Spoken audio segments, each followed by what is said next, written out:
On the LOEWITH family dairy farm west of Toronto, there are concerns the NAFTA talks could end a way of life that sustained Canadian farmers for generations. Canada tightly restricts dairy imports, and its farmers produce regulated amounts of milk at prices that help keep them in business. U.S. negotiators want that to change. The system that we have where we're only producing as much milk as we require, it doesn't work if excess milk is coming in from other countries.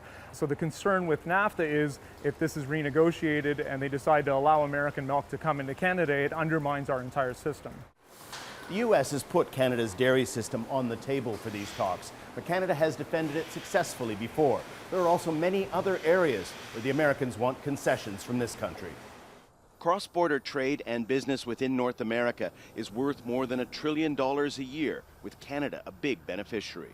Prime Minister Justin Trudeau in February was an early visitor to Washington, D.C. to meet President Trump and talk about trade.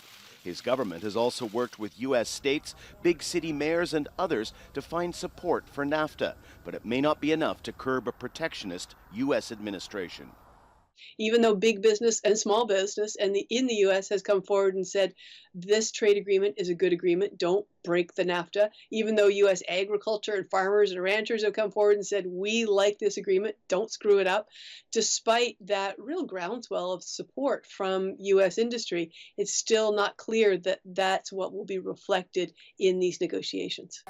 Canada's International Trade Minister, Chrystia Freeland, wants the new agreement to include clauses on climate change, labor standards, and Indigenous rights. Canadian trade experts say these are laudable goals, but the country must concentrate on limiting damage to its economy from an aggressive U.S. negotiating stance. This is a negotiation brought by the Americans. It's not about modernizing the world or embracing trade. It's about making trade better for the United States. All over the world, people are watching this negotiation because if this is how the United States deals with its closest, most integrated trading partners, what are they going to do to somebody else? The first round of the talks probably won't make big decisions on whether to preserve or end Canada's protected milk market. But this country will eventually have to make concessions if it's to be part of a new North American free trade agreement. Canadian farmers are waiting and watching to see what happens.